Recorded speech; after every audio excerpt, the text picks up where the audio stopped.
Nouvelle édition d'actualité. Les Léopards dames de la RDC envoient pour la phase finale de la Coupe du Monde. Ces dernières ont battu les Warriors de la Namibie sur le score de 4-0.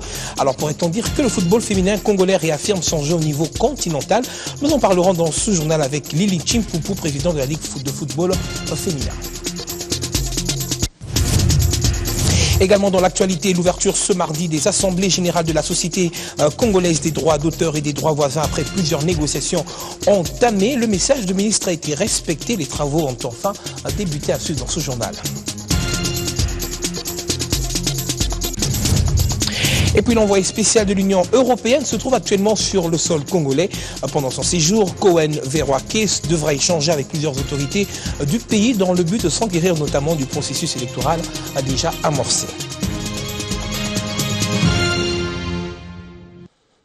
La première étape de sa mission a été donc franchie ce mardi à la primature où Cohen Verroake a échangé avec le chef du gouvernement congolais sur plusieurs questions de l'heure. Puis à la Commission électorale nationale indépendante où le diplomate de l'Union européenne a été fixé sur le processus électoral déjà en cours.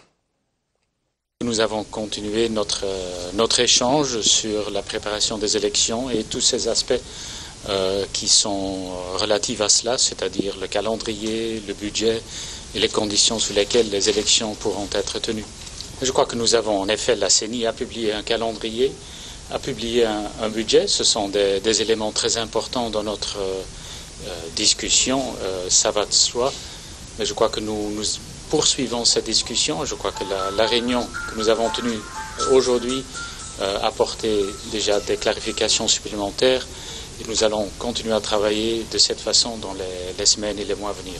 Mais c'est surtout le temps qui presse pour le pays, en premier lieu, de pouvoir organiser ces élections en bonne et due forme et en respectant les délais qui sont imposés par la Constitution.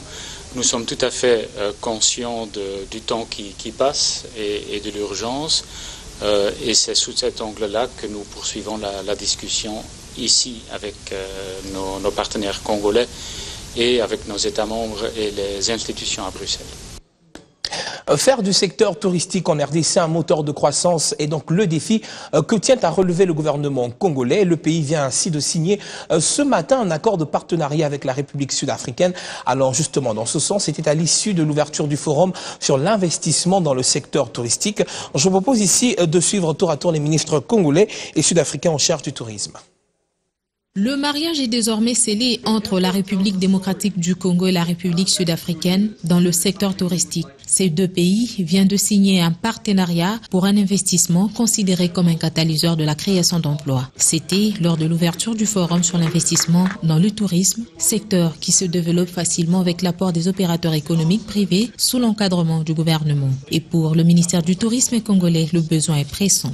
L'Afrique du Sud vient avec nous de signer un cadre juridique qui va permettre l'organisation effectivement des investissements entre les opérateurs congolais et les opérateurs sud-africains, mais aussi permettre l'organisation des circuits interconnectés parce que notre faiblesse en matière de marketing international est connue.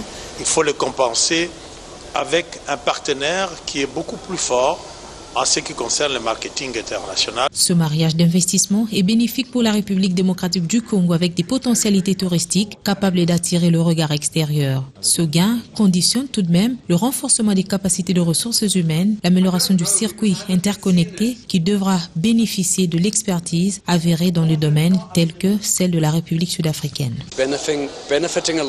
Si vous comparez le secteur du tourisme avec le secteur minier ou avec d'autres secteurs, vous réaliserez que le domaine du tourisme crée beaucoup plus d'emplois que n'importe quel domaine. Nous, dans la partie subsaharienne, la partie Afrique australe, nous sommes beaucoup plus loin que le marché source du monde, c'est-à-dire les destinations habituelles du tourisme, les États-Unis d'Amérique, l'Europe ou la Chine. Ce qui fait qu'il nous faut créer quelque chose qui soit vraiment attractif pour le reste des touristes du monde. Ces échanges d'expériences entre opérateurs économiques privés et publics congolais et sud-africains prennent fin ce mercredi.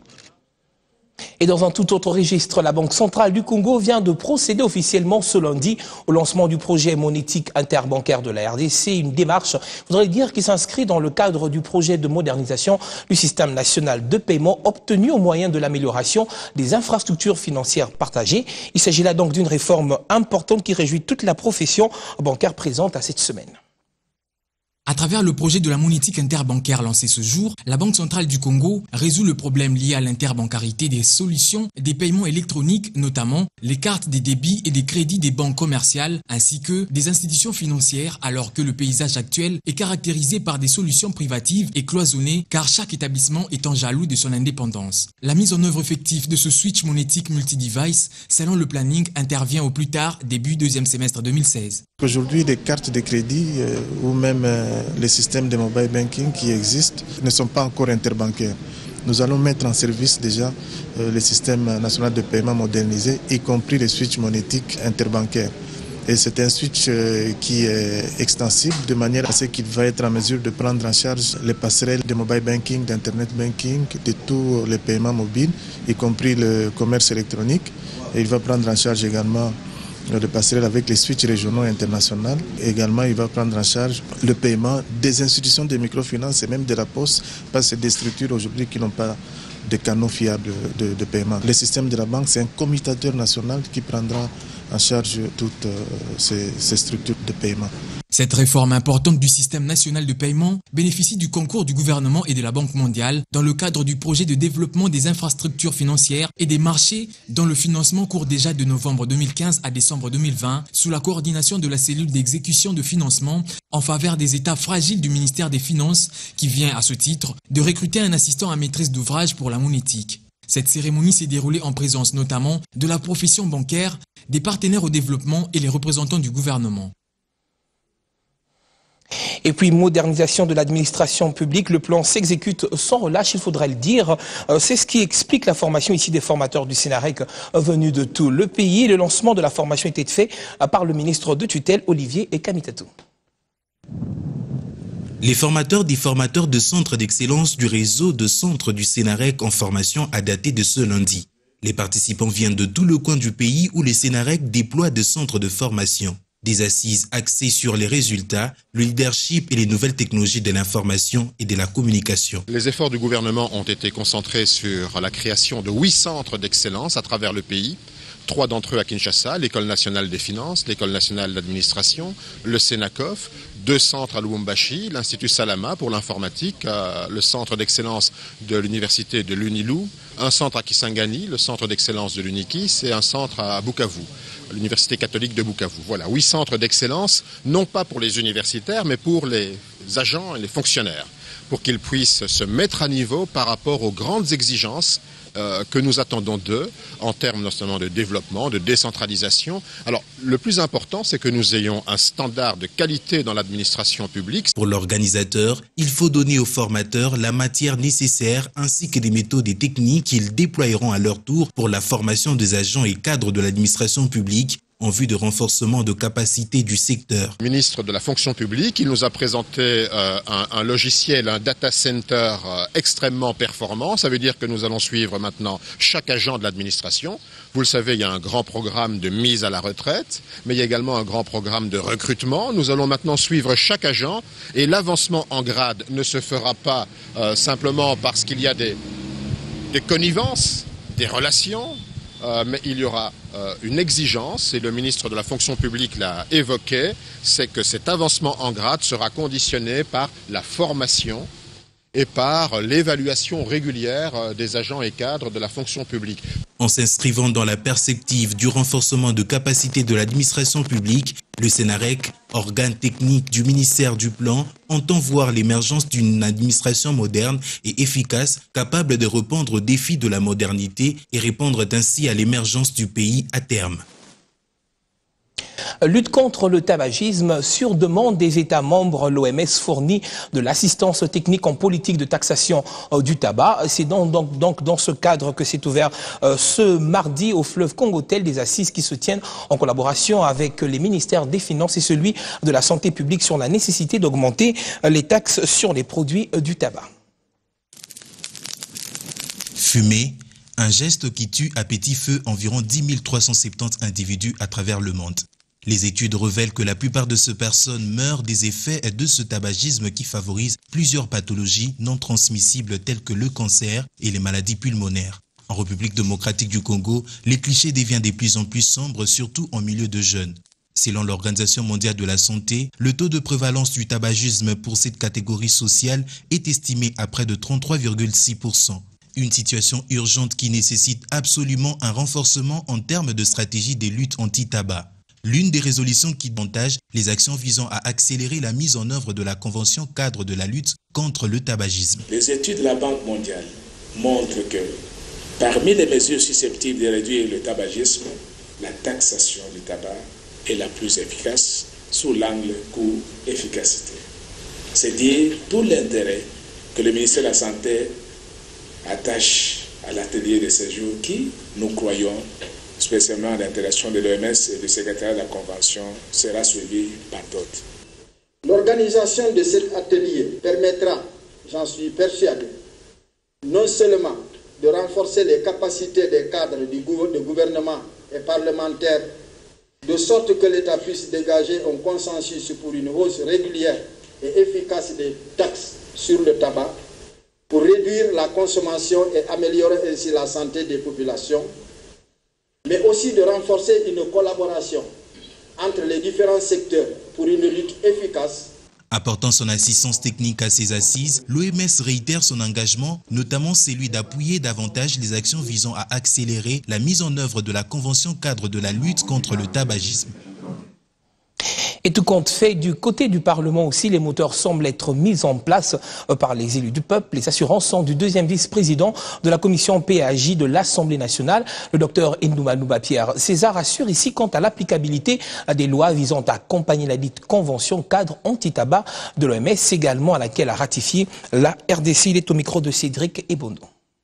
Effectivement, la RDC a ratifié toutes les mesures législatives, tous les documents internationaux prévus pour la lutte anti-tabac, mais il nous reste à voter une loi. Et au niveau du Parlement, nous démenons pour mettre en place une loi anti-tabac pour la République démocratique du Congo. La lutte anti-tabac a plusieurs aspects. Et nous allons aborder tous les aspects, que ce soit la culture du tabac, la commercialisation, les publicités, les commerces et les aspects sanitaires. Tout cela sera pris. Je me réserve de dire le niveau où nous sommes actuellement, mais sachez que nous avons sensiblement avancé pour la mise en place de cette loi. Mondari Chiroy, numéro 1 des FDLR, doit être arrêté et transféré à La Haye où il doit répondre de plusieurs chefs d'accusation à son encontre, notamment des crimes commis par son groupe dans l'Est de la République démocratique du Congo. C'est là la déclaration de Human Rights Watch rendue publique ce jour. On écoute ici Anneke van Wonderberg, chercheuse de cette ONG pour le compte de l'Afrique. C'est le 3e anniversaire de le mandat d'arrêt de la Cour pénale internationale qu'ils ont lancé contre Sylvestre Mudachimura. Et jusqu'à aujourd'hui, il y a très peu d'efforts de la part du gouvernement congolais ou de la MONUSCO pour arrêter ces chefs rebelles. Certainement, la population à l'est du Congo continue à souffrir vis-à-vis des atrocités commises par les FDLR. Donc, c'est vraiment le moment pour assurer que Mudachimura est arrêté et qu'il est transféré à La Haye. Sinon, nous pensons que la population à l'est du Congo va continuer de souffrir et va continuer d'être des victimes des atrocités de cette groupe rebelle. C'est un des plus pires à l'est du Congo. Et les atrocités sont assez dures. De kidnapper des personnes pour une rançon, de violer des femmes et des filles, des meurtres. Donc ça continue. Et c'est clair qu'il n'y a pas un changement de comportement des FDLR. Allez, nous allons parler sport. C'est demain que s'ouvre la 6e édition du championnat de taekwondo d'Afrique centrale Kinshasa RDC 2015. Et l'entraîneur national de taekwondo Eddie Mayamba confirme ici la bonne forme de sa sélection qui s'apprête déjà à affronter toutes les autres équipes à laquelle ils feront face. Les léopards taekwondoïstes de la République démocratique du Congo qui vont recevoir les équipes nationales de la zone 4 Afrique sont prêts pour le podium du 6e championnat sous-zonal. Techniquement, on est au point parce que vous savez qu'il n'y a pas longtemps, on sortait du championnat du monde. Et bien avant ça, évidemment, c'est vers la fin 2014, on était à Dakar pour la Coupe du monde francophone. Les équipes que nous allons rencontrer sont les équipes déjà connues. La zone 4, c'est l'Afrique centrale, donc c'est une compétition à laquelle on est habitué. Il n'y a pas de quoi m'enfondre et donc on est prêt pour recevoir les amis qui vont venir. Pour l'entraîneur national Eddie Mayamba, la sélection sortira de l'effectif de 36 taekwondoïstes convoqués. Disons qu'on aura d'abord 3 versions de compétition. Donc on joue en équipe, on joue en individuel, senior monsieur, senior dame. On joue en individuel junior monsieur, junior dame. Il faut savoir aussi que les juniors, c'est 10 catégories chez les filles et 10 chez les garçons. Les seniors, c'est 8 chez les filles et 8 chez les garçons. Donc nous avons ces effectifs-là. Nous avons au total 36 compétiteurs prévus pour toute la compétition. Donc équipe, individuelle y compris. Parce qu'individuel, ça fera rien qu'à eux seuls d'ailleurs 36 catégories. Placés sous les signes des valeurs positives du sport et la préparation de Jeux africains, les léopards seniors du taekwondo sont appelés à faire le résultat. Encore du sport, mais cette fois-ci du football. Au féminin, c'est tout de suite avec l'invité du journal.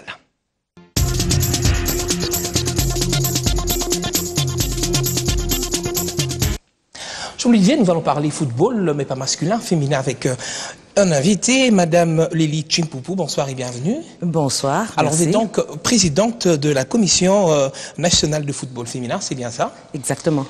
Comment se porte votre commission? Avec ce qu'on a eu hier, elle ne peut que mieux se porter.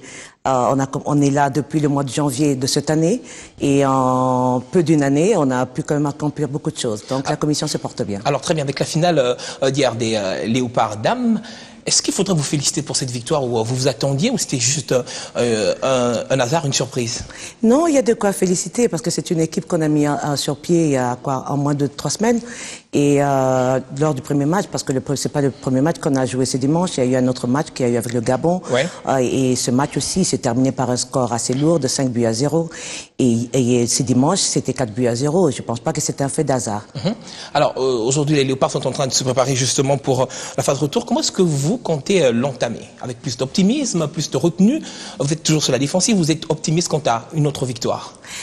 Oui, on doit espérer mieux et encore mieux. Vous savez, le football féminin n'a pas la même ampleur que le football masculin. Donc, ce qui fait que nous devons toujours mettre le bouchée double pour attirer le monde, pour attirer les ressources financières. Donc, tout ça pose problème. Mais pour l'instant, nous sommes très optimistes et nous espérons arriver jusqu'à la Coupe du Monde. Pourquoi pas? Jusqu'à la Coupe du Monde. Très bien. Alors, est-ce qu'aujourd'hui, on peut dire que vous rencontrez des difficultés? Est-ce que vous avez des difficultés dans votre commission? Non, jusque-là, ça va. La fédération nous viennent en aide et énormément. Le gouvernement aussi, le ministre. Tout est OK. Nous sommes heureux d'avoir un ministre jeune qui vraiment prend le football féminin à cœur. Pas de problème. Pourtant, parfois, certes, les filles se plaignent. Hein. Il faudrait quand même dire qu'il y a quand même quelques trous noirs. Les filles parfois se plaignent de certaines choses. Vous dites que tout va bien. Oui, le problème qu'on a, le plus grand problème, c'est le manque de sponsoring, le manque de sponsors. Les sponsors, ils traînent un peu le pied. Hein. Je crois que les gens ne font pas tellement confiance encore au football féminin. Mais je pense qu'avec ce qu'ils sont en train de voir à la télé, d'ici là, sûrement qu'eux, ils pourront s'aligner. Donc, tout ce qui nous fait défaut, c'est un sponsor à long terme, en tout cas, pour les filles. Est-ce que lorsque vous échangez avec justement ces léopards, vous avez comme l'impression qu'elles sont assez conscientes de la lourde charge qu'elles ont de ramener le football congolais féminin au niveau mondial? Je pense qu'au début, non. Mais avec tout ce qu'ils sont en train qu'on est en train d'avoir comme résultat, et aussi surtout le public qui a répondu positivement hier, vous avez vu, c'est je crois pour une première qu'il y ait assez de monde comme ça dans un match de football féminin. Ils prennent conscience qu'ils sont en train de défendre les couleurs d'une nation. C'est la nation congolaise qu'ils sont en train de défendre. Et avec ça, la conscience est en train de devenir petit à petit. Et d'ici là, je suis sûr qu'on sera au top. Même après cette victoire, quand même, vous avez quand même eu certaines retombées. Vous avez quand même eu des appels à sponsoring peut-être. Est-ce qu'il n'y a quand même pas eu du côté positif? Si, on en a eu, on va voir. Hein, on espère que je ne veux pas dévoiler pour l'instant. Ça viendra avec le temps. Secret. Oui, ça reste un secret, mais ça nous a fait vraiment plaisir de voir que beaucoup de gens, surtout les hommes, ont suivi. Ça, c'était un grand plaisir pour nous, et de voir aussi que les sponsors ont appelé. Donc, pour nous, nous espérons que nous sommes sur la bonne voie et que d'ici là, on pourra sûrement décrocher un gros lot. Alors, avant de chuter, qu'est-ce que vous croyez jusqu'ici? On l'a dit depuis le mois de janvier, donc vous êtes à la tête de cette commission. Selon vous, depuis votre arrivée, qu'est-ce qui doit être fait, qui n'a pas été fait avant votre arrivée? Je pense qu'il y avait, je ne pourrais pas dire qu'il y avait manque de sérieux, hein. Mais je pense que, je ne saurais pas dire, il y a eu beaucoup de problèmes et je ne vais pas les énumérer ici. Mais je pense que la Ligue qui était là avant avait comme charge seulement de pouvoir organiser les compétitions sur le plan national, et que la Commission nationale que nous représentons ici a des tâches un peu plus élaborées, qui sont la promotion et le développement du football féminin. Donc c'est ces différences, je crois, qui font que les choses actuellement sont en train d'aller de l'avant. Combien d'années ou combien de mois ou combien de jours peut-être pas vous donner à l'équipe nationale pour se hisser au niveau mondial? Je vous l'ai dit, hein, on est tellement jeunes, on vient à peine de commencer. Soyez patients avec nous, Dieu est avec nous, nous sommes en train de faire de bons résultats, mais c'est une jeune équipe, hein, comme vous le savez, donc donnez-nous du temps, une année, peut-être 2, mais donnez-nous du temps, parce que nous avons encore les seniors qui doivent jouer la Coupe d'Afrique, qui va se passer au Cameroun en 2016, donc nous sommes en train de mettre sur pied aussi une équipe senior. Donc donnez-nous le temps, vraiment nous avons besoin de temps, encore beaucoup de temps. Nous demandons au public beaucoup de patience afin que nous puissions hisser cette équipe au rang mondial. Pourquoi pas? Ça peut arriver. Vous avez vu les talents que nos filles ont. On a du potentiel. Il suffit d'avoir les ressources qu'il faut, encadrer ces filles-là et mettre tous les moyens qu'il faut. Hein. Les médias, vous êtes là déjà présents. Je vous dis merci déjà pour votre présence, et nous espérons que d'ici 2 ans, 3 ans, pourquoi pas, on pourrait arriver au niveau voulu. Avant de nous quitter, il faudrait dire, on parle des médias, vous êtes vous-même du domaine. Comment expliquer cette traversée des médias au football? C'est la méritocratie, c'est un talent peut-être caché que vous avez voulu remettre sur scène? Comment vous l'expliquez? Je vais peut-être vous surprendre, mais je suis né dedans. Au fond, je suis vraiment né dedans. Je suis né d'un père journaliste, sportif. Donc, je suis né dedans. Je crois que moi, au lieu de voir une bouteille de biberon, j'ai vu sur moi un ballon. À l'époque, déjà, quand je suis né. Donc, c'est pour vous dire que je suis né dedans. Ça demande pas beaucoup d'efforts. Donc, je n'ai pas eu à être tiré ou appelé ou bousculé pour y arriver. Ça allait de soi, c'est naturel. Et je pense que c'est ce qui fait que... chasse le naturel et revient au galop. Exactement. Je crois que c'est ce qui m'est arrivé. Et c'est ce qui nous arrive. Et je crois que c'est ce qui justifie l'amour que j'ai pour le foot, l'amour que j'ai pour le sport en général et le foot en particulier. Et cette équipe démontre que les résultats que nous sommes en train de donner viennent exactement de fruits de ce que nous avons déjà à l'intérieur de nous. Madame Lily Chimpoupou, je rappelle que vous êtes donc la présidente de la Commission nationale de football féminin. Merci d'avoir répondu à nos questions. Avant de nous séparer, les pronostics du match prochain contre la Namibie, vous donnez combien à la RDC? Oh, je souhaite qu'on gagne ce match, vous le savez, c'est toujours pas évident, hein. Je préfère me réserver pour le score, mais je souhaite en tout cas que nous puissions gagner ce match. Ce sera pas facile, d'abord il fait très froid là-bas, et ensuite vous devez jouer contre un public qui n'est pas le vôtre, et aussi l'arbitrage. Donc on a eu le cas au Gabon, et je suis sûr que ça sera la même chose au match retour en Namibie. Donc nous espérons vraiment remporter ce match, malgré tous ces éléments qui seront sûrement négatifs et contre nous. Merci d'avoir répondu à notre invitation. C'était un plaisir. C'était l'invité du journal.